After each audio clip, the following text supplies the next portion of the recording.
Bisa mau cerita latar belakang saya kayak gimana ya, biar teman-teman nggak mengira saya ini dari keluarga yang mampu atau gimana, nggak ya teman-teman. Saya ceritakan dulu latar belakang saya dari saya kecil teman. Saya lahir itu dari keluarga yang nggak punya apa-apa teman-teman. Ya itu saya lahir dulu itu besar di rumah sepupu teman-teman ya. Saya itu hidup itu numpang dulu satu keluarga di rumah salah satu keluarga saya ya di sini. Itu numpang selama 14 tahun teman-teman ya sebelum saya pindah ke tempat ini. Itu numpang 14 tahun dan itu kita itu dikasih kamar ukuran 3 kali 5 ya. Kita tidurnya di sana teman ya, dikasih kamar tidur di sana dan itu dikasih 2 tempat tidur. Kita tidur itu saya itu tidur bertiga teman-teman ya, sama kakak saya dan juga adik saya teman-teman ya. Saya ini 3 bersaudara teman-teman ya, dan orang tua saya itu tidur berdua. Dan itu sangatlah sangat apa ya bilang, ya saya bersyukur teman ya ada yang nampung saya dulu. Nah setelah saya usia 14 tahun teman, lalu saya pindah ke rumah ini. Itu karena kakak saya udah dewasa, kakak saya yang pertama udah dewasa dan sudah bisa cari kerja teman, dan itu membantu ekonomi keluarga saya ya, dan juga dari tabungan ibu saya juga ada sedikit tabungan, dan akhirnya kami dipindah kemari. Nah itu sekilas ceritanya sampai di sana teman-teman ya, itu kisah hidup saya seperti itulah. Nah setelah saya besar teman, saya itu kerja teman ya, kerja awal saya kerja teman, saya dulu kerja itu kerja di sebagai apa, mekanik motor teman ya. Saya itu belajar dulu otodidak ya, sama saya punya sepupu juga, dia punya dia punya bengkel.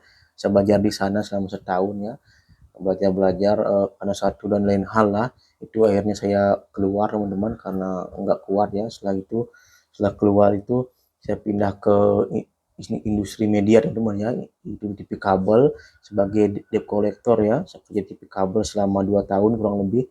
Sebulan itu digaji 400.000 teman ya, 400.000 sampai 4,5 lah, 450.000 setiap bulannya dapat gaji teman. Dan itu saya bersyukur.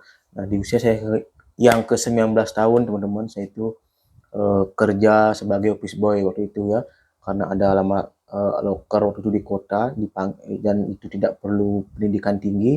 Saya langsung berangkat ke kota waktu itu di sore harinya ya, besoknya langsung interview dan langsung diterima kerja teman ya. Itu alhamdulillahnya itu dibantu sama seorang ya. Itu terima kasih banget buat orang yang dulu bantu saya ucapin terima kasih.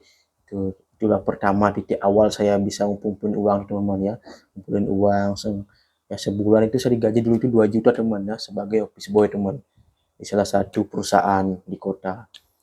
Dan saya itu beruntungnya saya itu dapat tempat tinggal teman ya, dapat tempat tinggal di sana, dapat makan juga, siangnya dapat makan. Jadi saya itu di pagi hari gak pernah makan teman-teman ya, karena untuk berhemat jadi saya itu makannya itu siang hari aja. Nah laut siang itu teman-teman saya itu bagi dua, jadi untuk sore hari juga saya makan lagi lautnya, cuma nasinya kan itu saya masak sendiri teman-teman ya. Itu masaknya di tempat kerja saya ya, karena disediakan juga nasi, beras sama air juga disediakan semua di kantor. Dan di kantor juga ada wifi juga. Di sanalah saya mulai belajar teman ya, belajar bisnis itu semua. Itu saya belajar dari online teman ya, waktu di online lah, di YouTube itu ya, di lab-lab Instagramnya apalah, coaching bisnis itu nonton terus semuanya sambil belajar. Dan akhirnya itu saya mulai bisnis pertama saya itu jualan fashion temannya, itu jualan kaos distro ya, itu mulainya di 2019 bulan 6. Setelah 2019 bulan 6, eh, karena saya 2020 covid, jadi nggak bisa teman, akhirnya saya rugi di sana teman ya. Rugi di sana kurang lebih sekitar 15 juta lah, sampai 19 waktu itu ya. 15 juta itu udah pasti rugi teman ya, karena semua uangnya itu saya pakai untuk beli barang.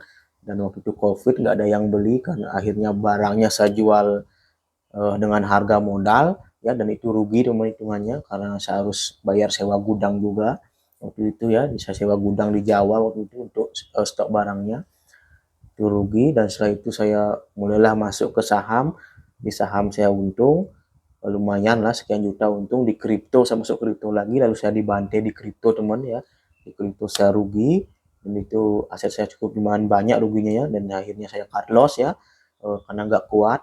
Dan akhirnya saya kerja lagi teman-teman sebagai cleaning service di tahun 2022 di bulan Oktober, kerja lagi sampai 2023 teman ya, kurang lebih 10 bulan saya kerja sebagai cleaning service, yaitu bulan lalu teman-teman saya itu dikeluarin itu dari kerja cleaning service, tapi nggak apa-apa teman ya, saya itu rencana memang mau bikin usaha lah teman, tapi usahanya masih saya rencanain dulu mau bikin apa gitu loh, nanti saya sharing di YouTube teman ya kalau usahanya sudah saya mulai.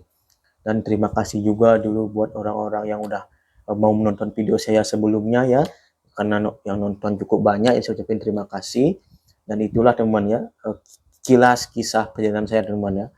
Eh, saya ini kategori orang nggak mampu teman-teman, tapi bersyukur banget teman ya, orang ibu saya itu kerja dan ayah saya juga kerja teman, jadi mereka itu nggak pernah lah minta uang ke saya, jadi saya itu bisa lah ngumpulin uang untuk diri saya sendiri, untuk investasi, untuk bikin bisnis ke teman-temannya. Jadi saya ini orangnya termasuk hemat teman-teman, dan semua itu saya lakukan untuk hemat teman karena saya punya mimpi teman-teman untuk membahagiakan orang tua saya teman ya, karena saya pernah merasakan lah hidup susah kayak gimana, jadi saya itu pengennya itu suatu saat nanti saya sudah berkeluarga biar keluarga saya itu nggak susah lagi teman-teman. Sekian, terima kasih.